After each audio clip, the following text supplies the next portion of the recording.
I'm delighted to have a guest today that I know many of you who watch this will know already. But I'd like him to introduce himself. He is George Mason, and George, tell us about you. Don, thank you so much. It's so good to be with you. Yeah. Always look forward to these kind of conversations with you. Good. George Mason, I am a pastor of a Baptist church, and Wilshire Baptist Church here in Dallas, and have been for 31 years. Ouch, that's wonderful. Believe it or not. It's a Baptist church in the South, but not a Southern Baptist church. So once we were that, but we've been evolving over time and much more ecumenical and interfaith oriented nowadays, and open and inclusive of all people. And so it's been a wonderful journey. I'm married to Kim and have 3 children and 6 grandchildren. All right. And so life is really good. I also do a podcast called Good God, and conversations about faith in public life. And that's part of a nonprofit organization that I formed a few years ago called Faith Commons, which is oriented toward bringing people together for the common good. Nice. There you have it. Well, I think it's fascinating. I've never been, the longest I've stayed in one parish is 15 years. But I was 13 in one and 15 in another, and there's something about staying for a long time that is so valuable, so good. Some of my brother priests have to, they move around a lot, and it's hard on the people, it's hard on them, and to have you for 35 years, I think would be such a blessing to have a consistent message. Thank you. You grow up together. Yeah, exactly. It's an interesting thing. You age together. You see the spiritual changes that happen in people's lives over time, your own and in theirs. And that's a really rich part of ministry. Sure, when you get to experience the life cycles of families. Right. I have gotten to the point now where I've actually married and dedicated, which is our baptism of infants, of children that I had done the same for their parents. Yeah. And it's like, my goodness, I don't feel that old, but it's a beautiful thing. Well, I'm 52 years into the mission, and so I have got generation after generation. Right. And it's interesting, after you're in a parish for a while and then you retire, you end up having a sort of personal parish. That's right. It really is wonderful. They're my community. A lot of people ask me to do weddings and funerals, and I really can't do that because of this other ministry that I'm involved in. And so it's just a joy to come back, and they'll say, you married my parents, you baptized me, right. And now would you baptize my children, stuff like that. So it's great. It is a great life, and I think what we learn as parish priests and pastors is that the spiritual transformation that happens in us doesn't happen alone. Right. It happens in this community. Absolutely. We depend upon one another. We need one another. We challenge one another. It's all part of the way the Spirit works in the body. So. Absolutely. The other thing about this is, beyond the local parish, you and I have a special bond in the sense that we have both, for many years, we were consecutive on the radio together. Right. Yes, I know. And so what would happen is people would be listening to both of us. And since you would follow the church year and the lectionary as a matter of your church's discipline, we actually, as a Baptist church, were free to do so, and I've done it for years and years. I know you have. So therefore, many Sundays, you and I would be preaching on the same text. Right. And people would hear, Msgr Fischer and Pastor George, and compare notes, and it would be very interesting, I think, because it's, I think the larger thing we're learning over time is that we simply are part of the same family branch of spirituality, that we or maybe it's the same tree, but it's different branches. And so, where there may be language and an angle about it from Catholicism and the Baptist tradition, we're still talking about the same thing. And that's about the spiritual transformation of the self and into the likeness of Christ. And this is an ongoing process. Right. And we find ourselves actually now in Lent, which get to the subject we thought we'd talk about, Don, today. And so we're in the season of Lent.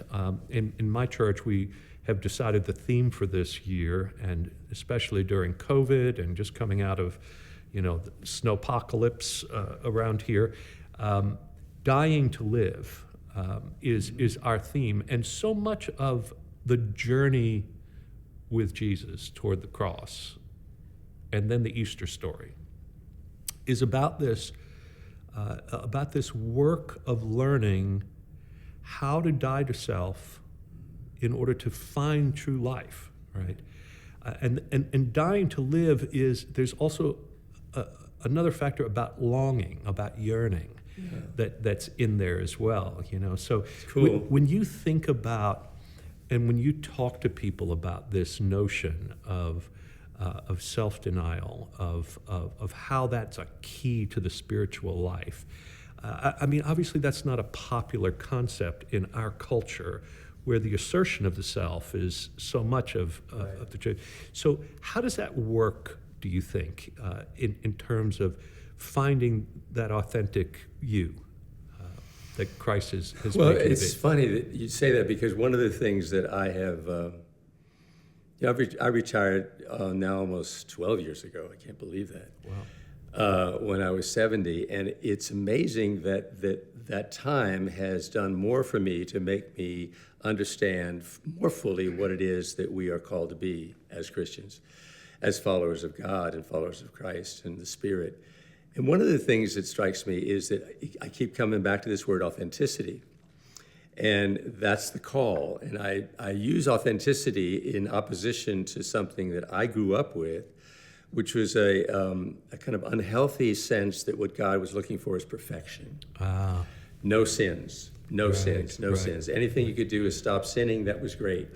And for us in our tradition, with confession, there was this kind of very unhealthy way in which we decided that even though we make a distinction very clearly between mortal and venial sins, that's lost in people generally. They think, I sinned. I lost my temper. Yes. I sinned. Right. I didn't go to church this Sunday. I sinned. Mm-hmm. And because I sinned, if I don't go to confession, I will go to hell. Right. So those kind of things, are just permeated my upbringing. Now, I grew up in the 40s and 50s, and my religious upbringing was very much focused on sin and avoiding sin. And so what I realized is if you don't do that, then what is there to do? And then the question comes up, well, if God doesn't want me to be perfect, what does he want me to be? And it's just so clear to me, he wants you to be who he created you to be. Right. I mean, think of it. How hard can that be? Right. Just be who you are. Now, when I used to say that earlier, I would say you can be yourself. Right. Well, that's scary, because people think, well, myself is pretty egocentric, and don't tell me you could, like, somebody's acting out and say, I'm just being myself. I hate people, and I'm just being myself. No, being your authentic self, being who God intends you to be. And then I thought, well, what is it that we're doing in doing that? Because it sounds like, this is a shadow also, I think, of Christianity, we sound like this is all focused on me, getting better, and then I will please God more and more than you, hopefully, because that will give me a sense of even being better. That kind of thing is got to give in to something. No, this is a communal, like you just said, communal work. Right. If I live my life authentically in front of you, with you, you are going to do... Right. You're going to move, it seems to me, more in the authentic mode, because I don't know why I think you can tell somebody rather what to do. Mm-hmm. And it's something completely, again, when they see you doing it. Yeah. Without making a show of it, just say, like they refuse to lie, or they refuse to buy into something that's really shady or unhealthy, or so. I mean, so that's where I am. Like, how? But the question I'd like to pursue with you is, how do you do that? Right. So, to me, one of the first steps is that I think you have to deliberately be willing to let go of the notion that who you are is the product of your own achievements. That who we are is a gift that we receive, Right. primarily. And so Lent always starts off with Jesus' baptism, right? Right, So, right. so what happens as before he goes into the wilderness to be tempted is he's baptized, and what's happening even for Jesus is this sense of being immersed, which is a dying to self, to the world around, to everyone's perceptions of who he should be, right? And he lets go of all of that. Yeah. And then the heavens are torn open, and then the voice says, "You are my son, the beloved, in you I'm well pleased." That's beautiful. He receives this sense of his authentic self Right. when he is willing to let go of all the expectations of everyone else in being part of this world. Well, then he moves into the wilderness to be tempted, and the tempter comes to him and says, over and over, tempts him at the point of self, right? I will give you all of these things if you will just, well, this is this is what our mothers tell us, and this is what our coaches and our teachers tell us, and this is what our bosses tell us, right? And it's just the noise, right, of saying, just do these things, because if you don't look after yourself, no one else will, right? Well, actually, someone is looking after us. Somebody's got us deeply, and all we're being asked to be is the one God created us to be, beloved, and as they say, be yourself. Everyone else is taken, Right. And so I think that's part of it, is that sort of letting go in order that you're open to receive. Yeah. Well, it's I love the fact that Jesus, his life is fascinating, obviously, but that he spent 30 years getting ready for this, and that's a lifetime back then. Sure. So he went through what I guess we all go through in trying to fully understand who he was, but who God the Father is. And it's so hard to imagine what it's like that he was God, but he needed to find God, as a human. And his 100% humanity is awakened for me a whole different way of reading the story. He was absolutely just like us, tempted like we're tempted. Right. And those three temptations are so beautiful, because what they reveal to me is that he has one fundamental desire: to listen to his Father. I just want to, every word that comes from my Father, that's what I want. I'll listen. And then the other is, I trust him. I will trust him implicitly. Right. I won't test him. Right. Don't ask me to test him, because I am not going to even think that he won't take care of me. And once I have those two things down, the world is unattractive. It's nothing. There's nothing here for me. Right. And how do you get to that? That's my dream, to help people to get to that point where you say, okay, all I really want is what's real and true. And can you imagine the impact, I'm sure you have thought of it, of these last years in this culture of ours in the United States, and in the pandemic, and then the ice storm, and it's like, I don't know, what God seems to be saying through Jesus is the relationship he wants with us is that we absolutely trust him in every way. And there's Paul in this reading this week where he says, don't you realize if, God is for you, so if God is for you, nothing can harm you. And a statement like that is just, come on, it just seems like that's kind of naive. Right. But it's not. But how do you deal with that mystery? He's going to take care of us, and then yet my child dies, my business collapses, I get a disease, Right. I'm getting ready to preach on this text this week, which is Jesus telling Peter to get behind him, and the Transfiguration. well, actually, just before the Transfiguration. It's after he confesses him as the Christ, and then Jesus okay. says, "I have to suffer and die," and Peter says, "Oh no, you don't." You know, Yeah, and okay. they rebuke each other back and forth, and Jesus says, "You know, unless you lose your life, you can't save it." You know, and so, but I found this passage from Solzhenitsyn, who in the Gulag Archipelago talks about when he was in this Soviet prison camp in Siberia, and he says, the first thing you have to do to survive is to realize that your life is over. He says, you have to accept that you have lost your freedom, that you're dead, and that there is no going back. Then when you go in, your captors will have no power over you because they are playing off of your hope that you're going to live, and that if you cooperate with them, they'll be able to get you to do what they want you to do, and then you'll feel like you've got some sense of security. But if when you go in, you say, my life is over, then they don't know what to do with you. Yeah.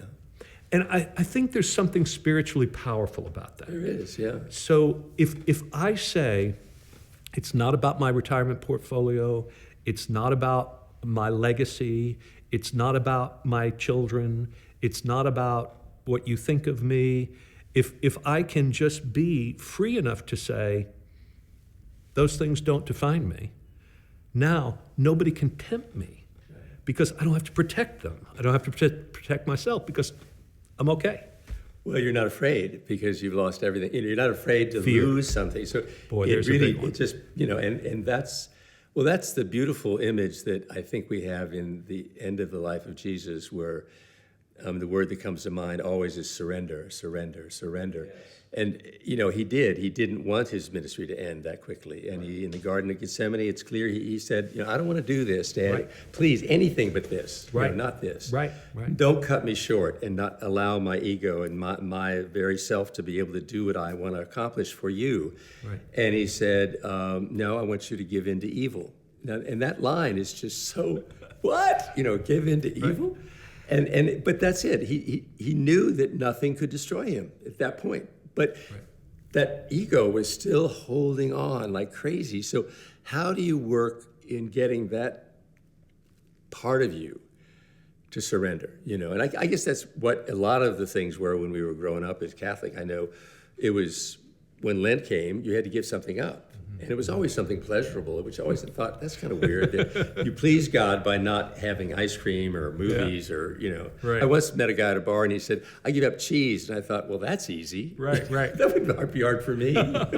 I started something when I was, obviously I've lived alone most of my life, but more so now when I'm retired because I had other associates working with me. But I realized when I first retired, I had this habit of getting angry every time I did something stupid. You know, if I spilled the coffee, it'd go, and if I did this, and after a while, I thought, you know, this is kind of dumb because nobody's there to watch me get angry, so it doesn't give me, you know, like, I mean, Yeah. you know, but I mean, it's something. Why do I do that? And then I thought, well, because that's not what is supposed to happen. You're not supposed to bring your coffee into the room and then hit it and then fall over and then you got, you know. So, and I thought, well, I get angry when things are not the way they should be. And I said, no, I don't really do that. And I said, well, you don't think it that way, but you're emotionally geared, that's what you do. You get angry. So, you know, to say, I trust that God is going to take care of me. I know that he's going to, you know, I'm not going to get harmed. When Jesus tells his disciples, not a hair of your head will be harmed, but they may boil you in oil, that's, you know, that's a great line. But it means that you can't be destroyed. But I just started working on that simple discipline, sort of like my Lenten discipline. Right. I'm not going to get angry. I'm going to look at it and say, okay, now that's what you did. Okay, so go clean it up. And I swear, after doing that for years and years, something will happen, like, you know, a traffic stop or something, and all of a sudden I'm like that person in the airplane when they say it's going to not take off, and you watch one person, they don't even look up from their magazine. Other people get on the phone and start screaming. Right. But I thought that was an interesting discipline, Yeah. just to say, I mean, Jim Hillman was a famous psychologist at University of Dallas when I was there, and he always used to say, whatever you do in little things is exactly what you do in the big things. Don't act like you're somebody when it's a big issue. Yeah. Look at the way you act when it's just an ordinary situation. That's the way you're basically wired. And to undo that wire, to undo that pattern of anger over things that aren't right, I found that as a discipline that really worked for me. It was interesting. Nice. There's a song by David Wilcox that I remember, just you reminded me of it. And he's talking about how, I don't know, maybe he spilled some paint on the floor or something like that. And he was, how was he going to react to this? And the song goes, leave it like it is. Never mind the turpentine. Leave it like it is. It's fine. And he basically what he's saying is that very thing you're talking about is, okay, the coffee spilled. Okay, so rather than being all upset because it's not perfect, maybe the question is, how might we wonder at that? Yeah. And how might we say, isn't that interesting? What should I take from this? Yeah, right? Exactly. Yeah. It's fun.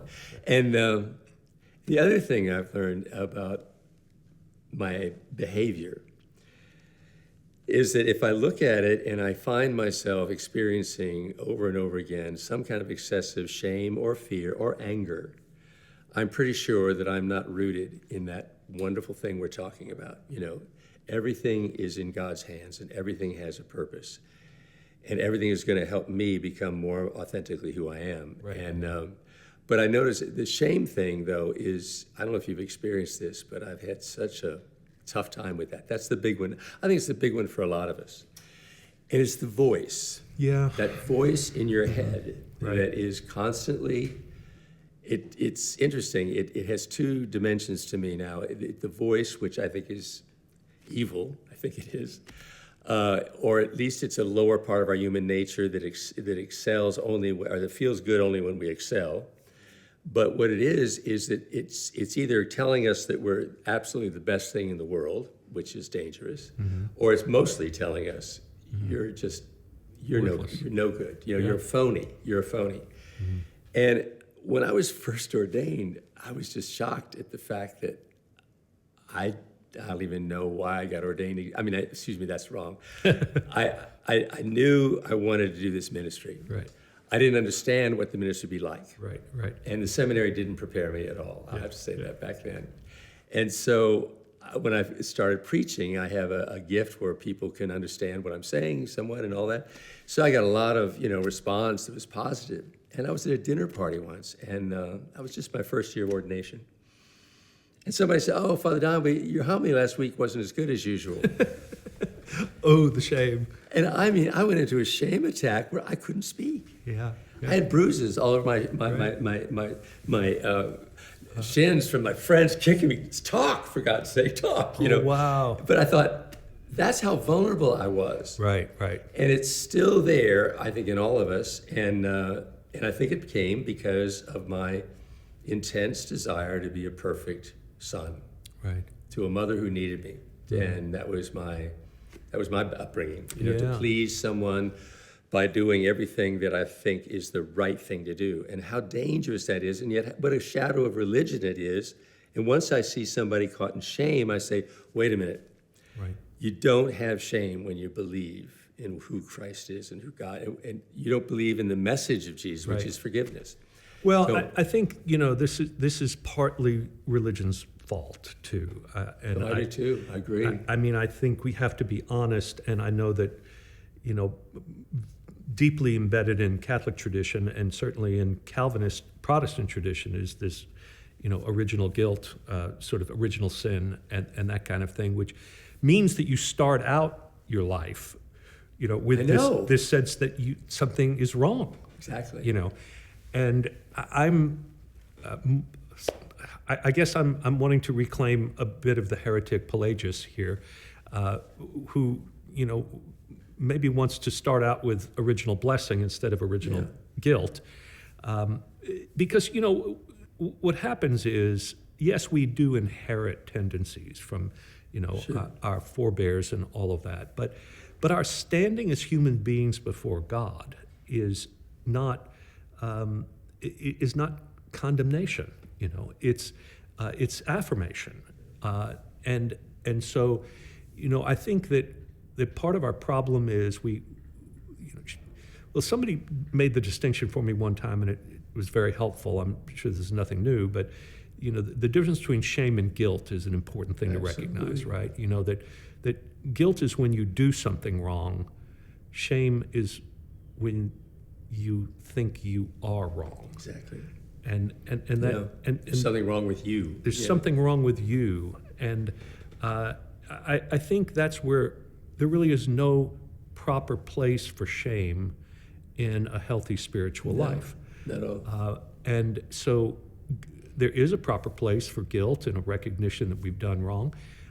But I do think that this is where the church has to keep examining its own doctrine and its own teaching, because there's too much social control that we exercise over people through shame. Right. And it works. It works, and it works, but it doesn't work for the advantage of the person.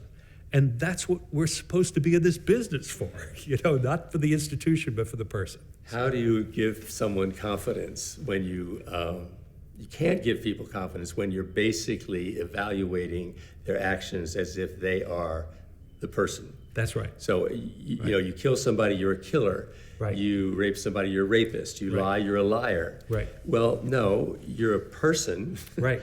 Loved by God, made good by God, and you've done something wrong. Right. And the response of God to that is total forgiveness right Yes. away. I mean, Right. I try to tell people, you're forgiven before you do it. Yes. So why do you throw yourself into such shame? And they say, well, that's what you're supposed to do. Well, and this is an interesting question too about chicken and egg with forgiveness and repentance, right? Mm-hmm. So traditionally we say that it's important for you to repent from your sins in order for you then to be forgiven. Right. Right.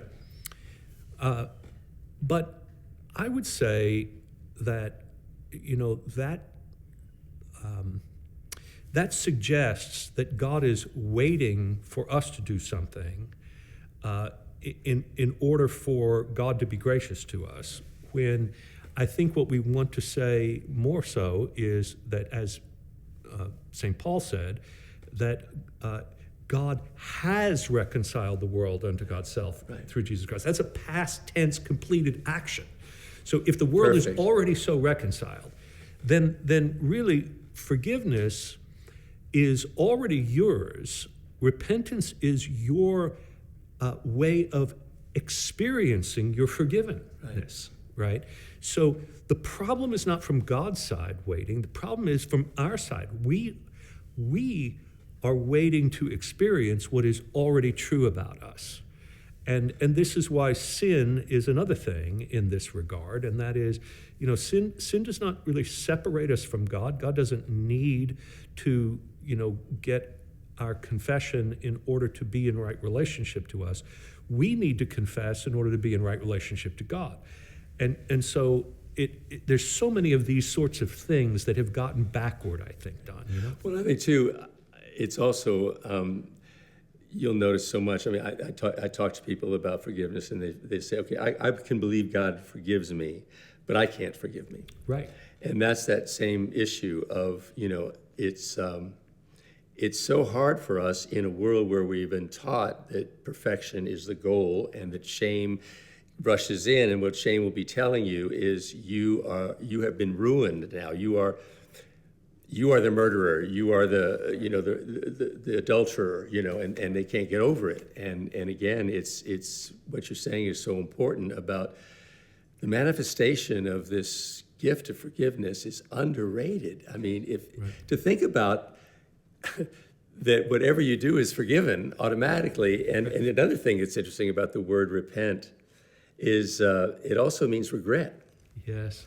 And that's an interesting thing because when you think about it, if I've done something wrong and before I ask God to forgive me, I get this overwhelming sense he forgives me, then there's a regret that comes into that why would I have done this? Right. You know, why did I do this? And regret is more like, I don't ever want to do this again rather than shame. Yes. You know, and, Good. it's but anyway, it's a great season. And It's a great season. It's going to be... It's fun to talk about these things with you always, Don. Thank you. Well, I loved it. I loved it. It's great.